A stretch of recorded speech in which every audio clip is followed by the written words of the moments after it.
Now, you came to us with, well, an extraordinary stack of sources today, I certainly did. and they detail one of the most foundational and, I have to say, one of the most genuinely terrifying works of early science fiction. Absolutely. We're talking about H.G. Wells's 1897 scientific romance, The Invisible Man.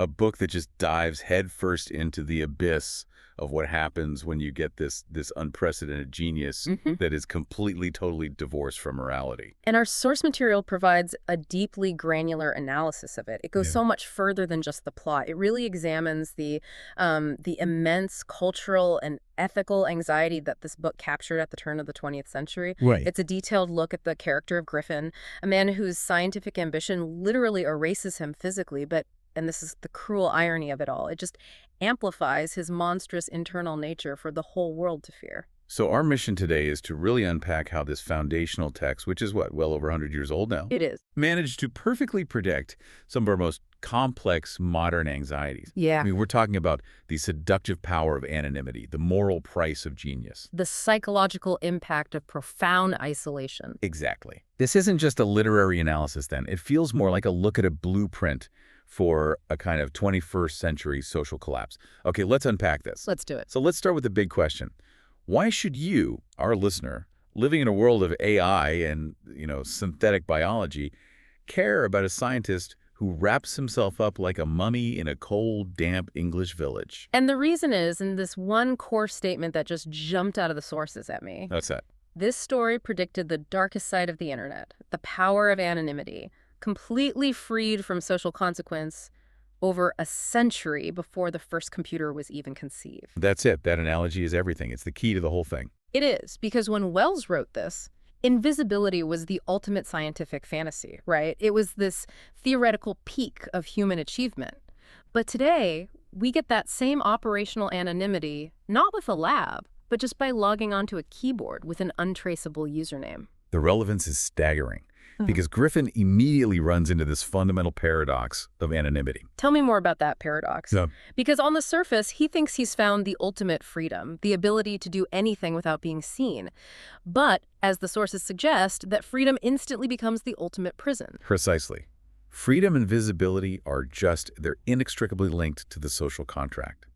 The moment Griffin removes society's ability to see him, to identify him, to judge him, he cuts his own tether to reality. He thinks he's becoming a god. Right. He thinks he's claiming godlike power, but he's just traded one set of visible human constraints for this completely unforgiving existential isolation. He can move through the world unseen, but he's lost his ability to actually exist in it. He's always on the outside looking in. Or I suppose not even looking in, just about out. I find it so brilliant that Wells immediately subverts that expectation. Invisibility doesn't give you glory or wealth. It gives you freezing, naked exposure, paranoia, and this desperate, constant scramble just to survive. His genius creates the worst possible outcome for his life. It's the ultimate critique of pure ego. Absolutely. And the sources really emphasize this breakdown. It's that moment when Griffin realizes that invisibility doesn't grant him control over the world.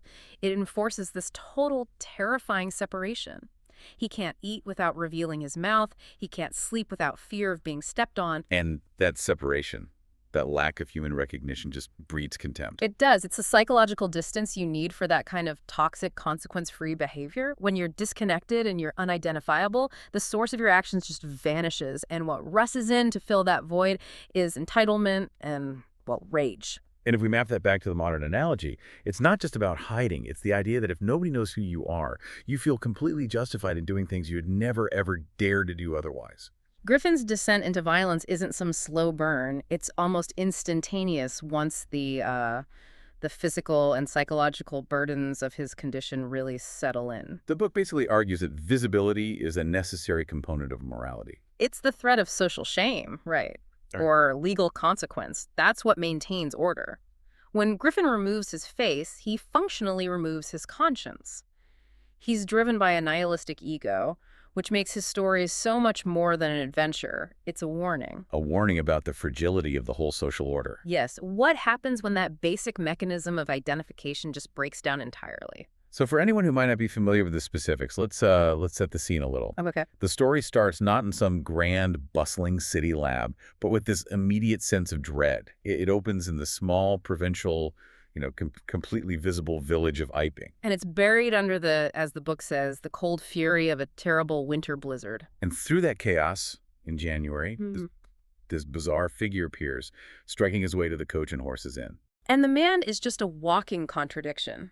A mix of secrecy and total spectacle. He's completely wrapped in these heavy bandages. He's wearing dark, impenetrable goggles, and he insists, above all else, on absolute solitude. So he's demanding anonymity while being the most conspicuous person the village has ever seen. Exactly. And our initial guide into this mystery is Mrs. Hall, the innkeeper. The sources rightly point her out as this wonderful, practical foil to Griffin's madness. She just sees a paying customer at first, right? A novelty. Yes, but his sheer strangeness immediately starts to test her, her proper Victorian composure. He demands solitude. He resists every social nicety. He eats with a napkin draped over his lower face, bringing food to an unseen mouth. His door is always locked. And any knock on the door is met with just grunts or silence. And then his room starts to transform. His luggage arrives, crates and crates of glass bottles, weird chemical apparatus, dusty old books. His quiet room becomes this makeshift, constantly clinking, pungent laboratory. The atmosphere Wells creates is just one of pervasive unease. The clinking glass, the sharp chemical smells coming from under the door. It creates this palpable sense of dread for the whole village. He's clearly doing something dangerous and secretive. And in a small, gossipy community like Iping, where privacy is already a rare commodity, suspicion is just inevitable. The sources detail that escalating fear through these little sensory moments. The dog that just snarls at him uncontrollably. Or the clock jobber who peeks in and sees what he thinks are 1,000 staring eyes, all those chemical bottles lined up on the shelves. And then there's the temper. Yes, the temper. That's the first real physical sign of the monster under the wrappings. Any attempt at conversation, any question about his bandages is met with what the sources call a volcanic eruption of rage. He's a man wrapped in linen and fury. And that temper, combined with everything else, quickly turns suspicion into hard accusation when a local burglary happens. Money vanishes from a locked room. Right, because he has no visible income, but his bills are piling up. His forced solitude has become a prison, enforced by the wary, watchful townsfolk. He's cornered from the start. Okay, so let's move past the mystery and get into the spoiler territory, the big revelation. The climax of all that suspicion. It happens when Mrs. Hall has finally had enough. The strange smells, the overdue bill. She confronts him. She demands answers, payment, and she pushes past his locked door. And Griffin, completely cornered, reacts with just pure theatrical fury. He screams, "You want to see? All right, you'll see." And he just tears at the bandages with this frantic speed, literally unwrapping the last fragile tether to his own sanity. And the false pinked prosthetic nose he wore just clatters to the floor. Such a mundane object signifying such a profound horror. The unveiling is complete, and the truth is horrifying, not because of what's there, but because of what isn't. Under the bandages, there's just a terrifying void. Where his head should be, there is nothing but the floral wallpaper of the room behind him. The air just seems to get sucked out of the room. The impossible is proven true. He is an invisible man.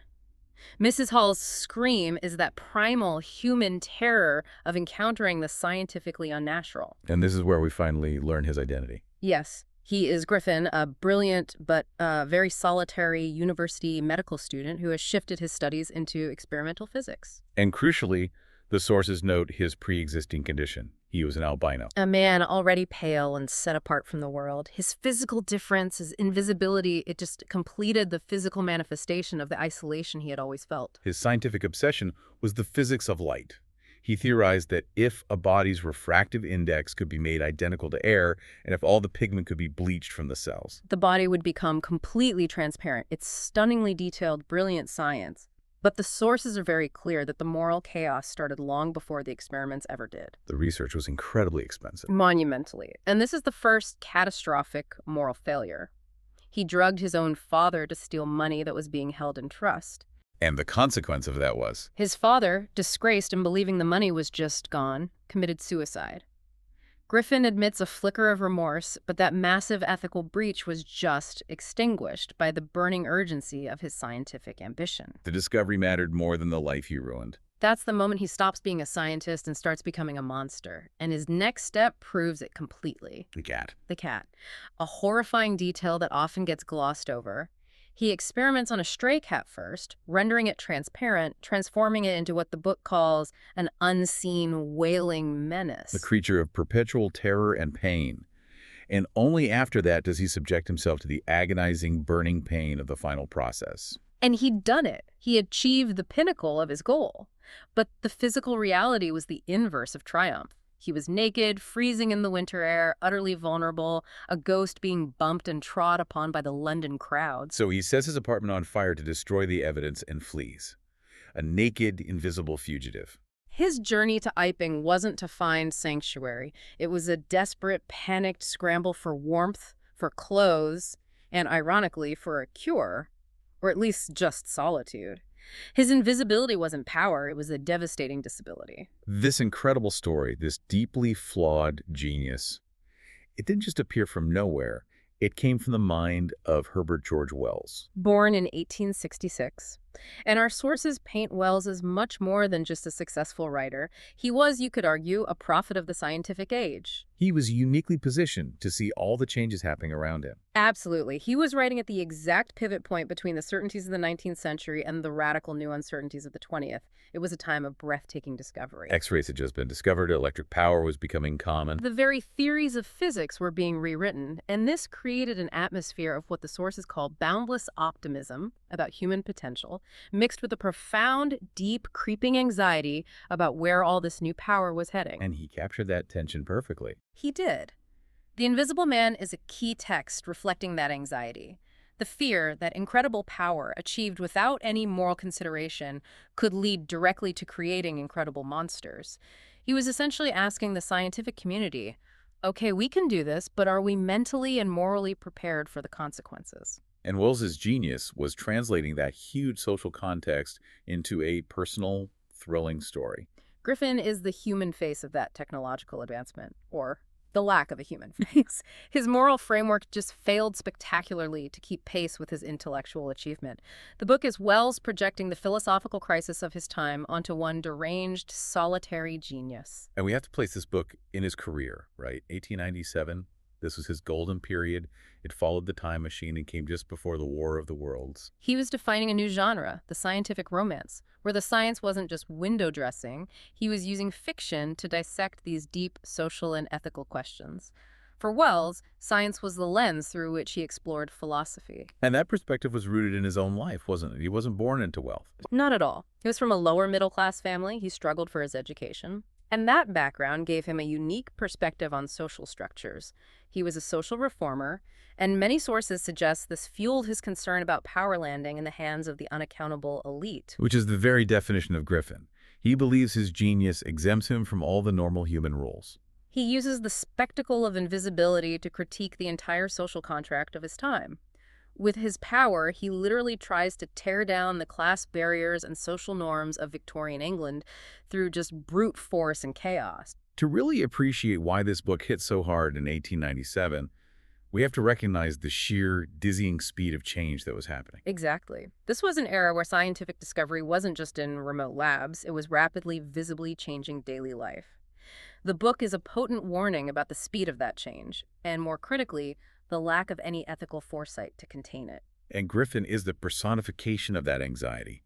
The powerful, unchecked discoverer who prioritizes conquering nature's laws over any kind of social contract. It plays into that very real cultural fear that the brilliant mind is often the most dangerous one, especially when that mind is isolated. I mean, think about the public reaction to new technologies like X-rays, which offered this terrifying, unseen access to the human body. The Invisible Man captured that exact same sense of invasive secret power. And here's where we make that fascinating leap into the modern day, which the sources consistently highlight. Wells was predicting the dark side of a world where actions are disconnected from identity. The original anonymous online troll. It's such a profoundly useful description. He is a person freed from social consequence, able to strike without showing his face, a pre-digital phantom. That parallel is truly stunning, because in Wells's time, identity was rigid. Your job, your name, your face, your community, these were fixed. To literally erase all that was just functionally unthinkable. But today, we casually erase and rebuild our identities every time we create a new username online. Griffin demonstrates the extreme psychological cost of having no tether to accountability, and we see that reflected in the sheer toxicity that anonymity enables today. When you remove sight, the visual confirmation of identity, from sound and action, terror becomes the only possible outcome for the victim. And nihilism becomes the outcome for the aggressor. The physical body, visible or not, is essential for maintaining social order. The novel fundamentally challenges the nature of civilization itself. What really stops us from harming each other? Often it's just the certainty of being recognized and facing consequences. Griffin removes that fear for himself, and his first coherent, non-survival decision is to wage total, unilateral war on the visible world. His logic immediately shifts from scientific pursuit to megalomaniacal criminality. So this is where we move past the plot and really get into the core philosophical engine of the novel. Exactly. The major defining theme is that tragic battle between unchecked ambition and basic human morality. Griffin's goal to conquer nature's laws just superseded every single moral consideration. His father's death, the cat experiment, to him, these weren't tragedies. They were just necessary footnotes in his pursuit of glory. The chilling calculation involved is what the sources highlight again and again. Griffin is never presented as conflicted. That tiny flicker of remorse about his father is instantly and ruthlessly extinguished by the fire of his ambition. His goal was conquest, not for the betterment of mankind. And Wells is making the argument that intellectual brilliance isn't a shield against moral degeneracy. It can actively fuel it by creating an exaggerated sense of entitlement. Then there's the profound, cruel irony of isolation leading directly to corruption. Invisibility was supposed to be the ultimate power trip. But the reality was, as we said, naked, freezing, and utterly vulnerable. And that constant isolation, the perpetual need to hide, it just curdled into this profound, acidic contempt for the very humanity he had forced himself out of. The psychological breakdown is methodical and complete. When he finally unburdens himself, confessing his story to his old university acquaintance, Dr. Kemp. The monologue rapidly twists from a scientific explanation into a horrifying, detailed vision for a reign of terror. He intends to use his invisibility to loot, terrorize cities, destabilize governments, and bend the entire visible world to his unseen will. He literally starts seeing visible people as little more than insects to be crushed under his heel. This is the definitive line. He doesn't want to rule. He wants to eradicate his connection to the common man, proving his superiority through destructive, untraceable power. And this brings us to that profound philosophical showdown that forms the climax of the book. It's not just a physical hero versus a villain. It's a battle between two highly educated scientific minds. Griffin represents unchecked ambition, science divorced from morality, pure anarchy. And on the other side, you have Dr. Kemp. Dr. Kemp, he represents the sanctity of the social contract, the idea that knowledge must be tempered by responsibility, the necessity of civilization and order. And Kemp's internal struggle is the intellectual drama of the novel. He's initially fascinated. I mean, who wouldn't be? Of course. But his scientific allegiance is just shattered by Griffin's nihilism. Kemp's decision to betray Griffin isn't personal. It's the ultimate affirmation of the social contract over any professional loyalty. It's the choice of the safety of the visible many over the monstrous ambition of the invisible one. And Wells chooses a scientist, Kemp, to defend civilization. It proves that science can only be ethical when it's conducted within a moral framework. And the essential question the whole narrative leaves you with is profoundly simple. When you think absolutely no one is watching, who do you become? Griffin's answer is a creature of pure, destructive, nihilistic ego. He shows that freedom without accountability is just indistinguishable from madness. Let's spend a bit more time analyzing these key figures, starting with Griffin himself. He is the definitive archetype of the tragic, megalomaniac scientist.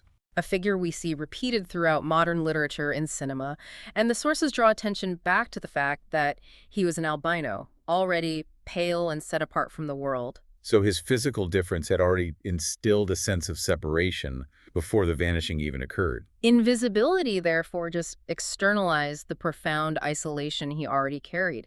His descent is terrifyingly swift. His mind is warped not just by the power, but by the relentless, humiliating struggle of just surviving unseen. The constant need to steal, to fight, to endure the cold, his soul is just hollowed out by it. And his final crossing of the moral line is so abrupt. the murder of Mr. Wicksteed, a completely innocent man he encounters. The sources don't describe it as a strategic killing. They call it an act of pure animalistic rage. He's no longer a rational genius. He's a cornered, starving animal. And we have to dwell on the sheer, crushing paradox of Griffin.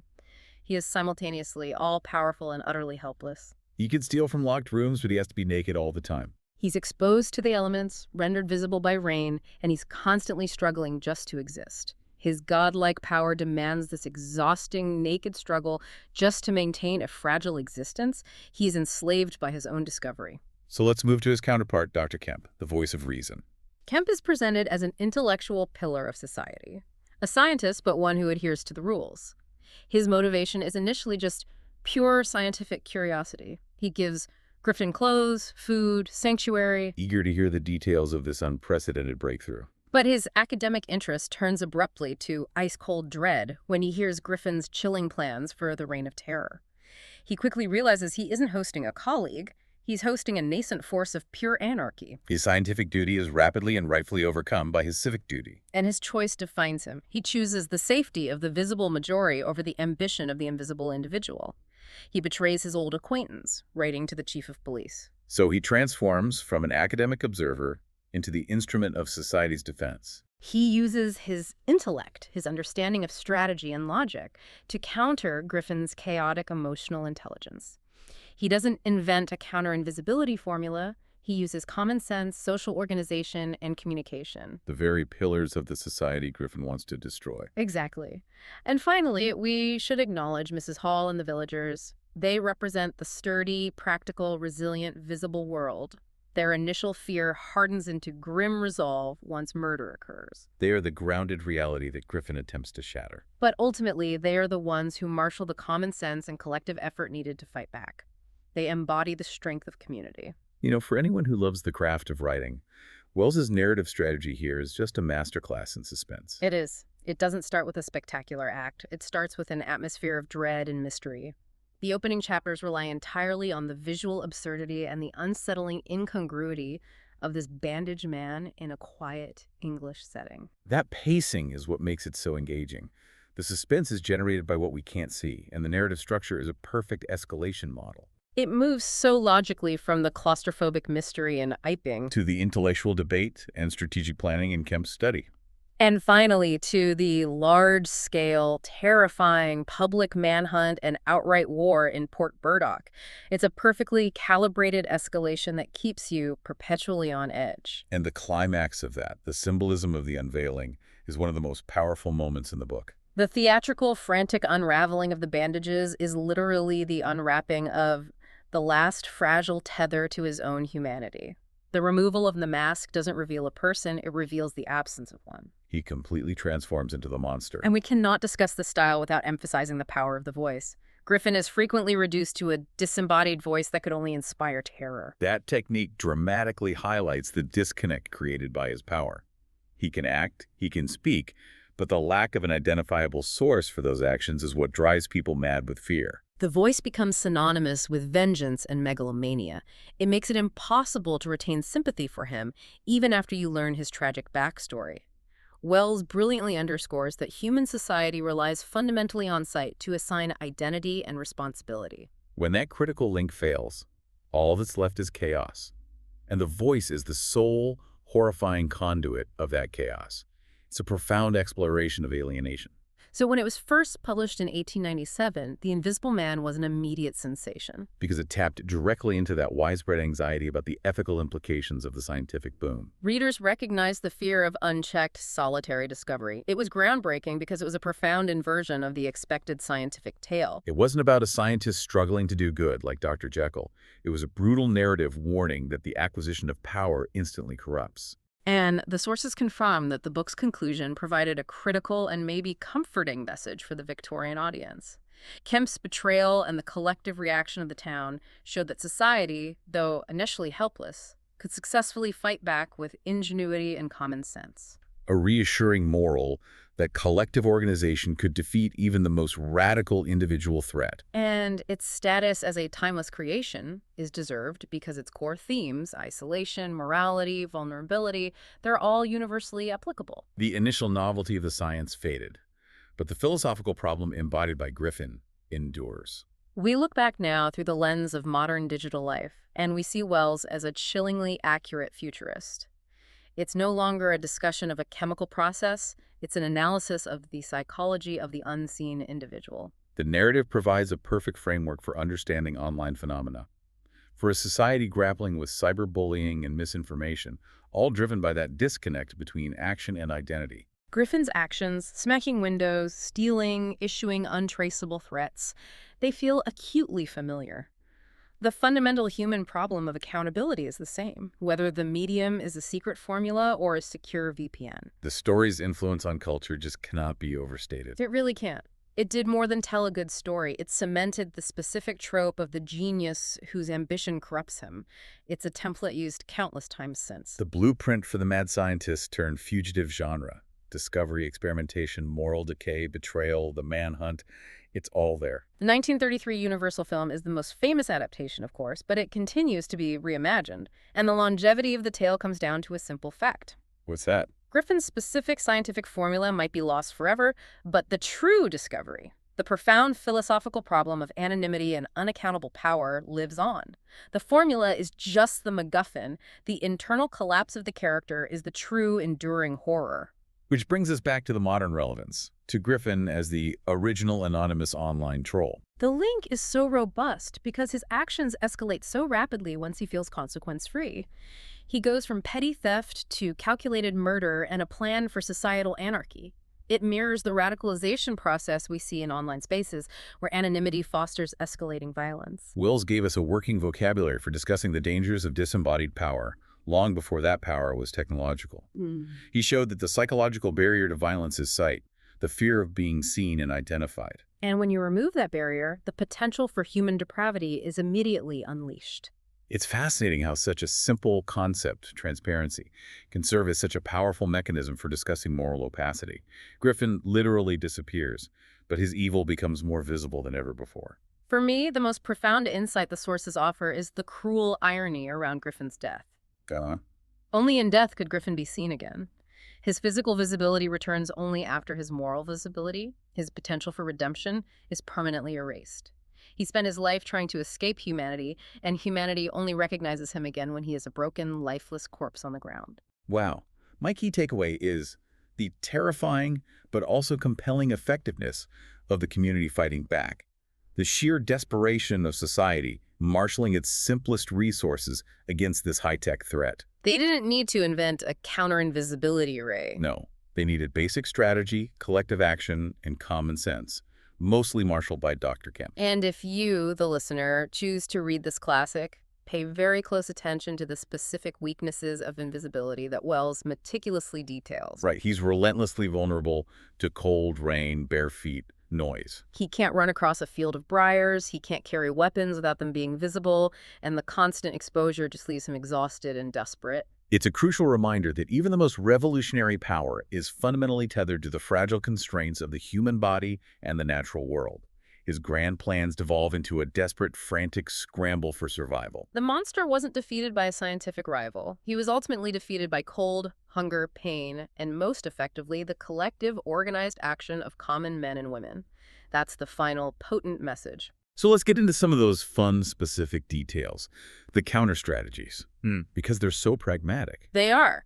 Dr. Kemp, the scientist-turned-strategist, recommends this brilliant low-tech tactic during the Great Manhunt, spreading powdered glass across the roads. It's chillingly effective. The invisible man, running naked and paranoid, can't see the glittering shards. And his bare feet get instantly cut. It leaves a visible, crimson trail of blood for everyone to follow. It turns his greatest strength, his invisibility, into a fatal, self-betraying liability. It's genius. In the final act, the siege on Kemp's house, it culminates not in a clean arrest, but in a brutal, primal mob action. The sources describe the final struggle involving a spontaneous team of navvies common laborers armed with spades and shovels. When Kemp wrestles with the unseen force, the laborers just swing their tools into the empty air where the struggle is happening. And the description of the final impact is so visceral. The spade connects with a sickening thud. It's a sudden, violent, messy end.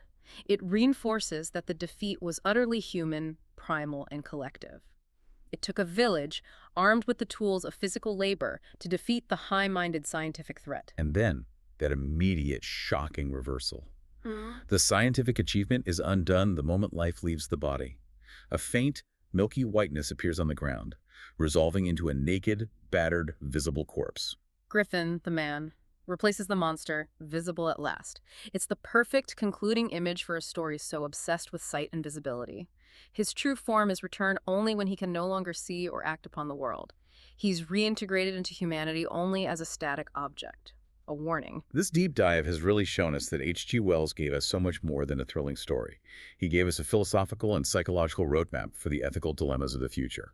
We followed Griffin's ambition from the cold solitude of Iping to his chaotic, violent end, and saw how swiftly power divorced from responsibility becomes a curse that consumes the wielder. The real, enduring discovery here is the human one. The tale's endurance comes from its ruthless exploration of the darkness within the solitary, genius ego. It forces us to confront the idea that genius requires profound moral discipline, and that the greatest threats to civilization often wear no disguise at all, or rather, they are the disguise, the anonymity itself. Thank you for joining us on this essential exploration. We hope this knowledge not only enriches your appreciation for classic literature, but also informs how you navigate your own interactions in the modern world. And we will leave you with the powerful question Wells posed over a century ago, a question that rings louder and more urgently today than ever. When you think no one is watching, who do you become? Until next time, keep digging.